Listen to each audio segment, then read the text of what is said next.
নমস্কার বন্ধুরা, আজকে আমি বানাবো চিকেন সসেস। তার জন্য এখানে চিকেন ধুয়ে পরিষ্কার করে জল ঝরিয়ে নিয়েছি, নিয়ে টুকরো টুকরো করে নিয়েছি। এটা বোনলেস চিকেন।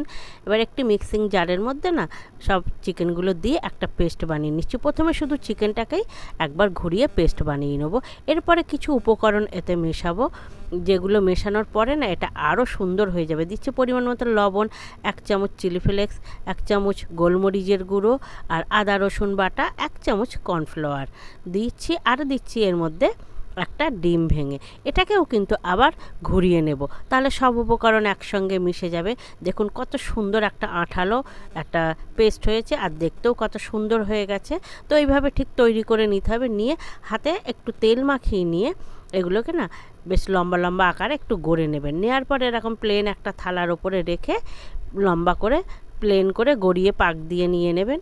নিয়ে এবার এটাকে না এইভাবে না এর মধ্যে একটা ফয়েল পেপার নিতে হবে। ফয়েল পেপারে বেশ সুন্দর করে র্যাপ করতে হবে, যেন এর ভিতরে হাওয়া টাওয়া না থাকে, বেশ সুন্দর হয়। যদি হাওয়া থেকে যায় তাহলে কি হবে, সসেসগুলোর গায়ে না মানে দাগ দাগ ধরে যাবে, বুদবুদের দাগ এসে যাবে। তো এটাকে সুন্দর করে আপনি এইভাবে র্যাপিং করে নেবেন। র্যাপিং করে নিলে বেশ দেখতে সুন্দর লাগবে। তো আমার সবগুলো এইভাবে র্যাপিং করে নিয়েছি, হয়ে গেছে র্যাপিং করা। এর মধ্যে এবারে আমি কড়াইতে জল বসিয়ে দিয়েছি।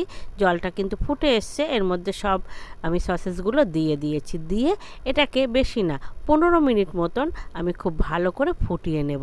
15 মিনিট পরে দেখাচ্ছি, দেখুন কত সুন্দর টাইট হয়ে গেছে, এগুলো সব কুক হয়ে গেছে ভিতর থেকে।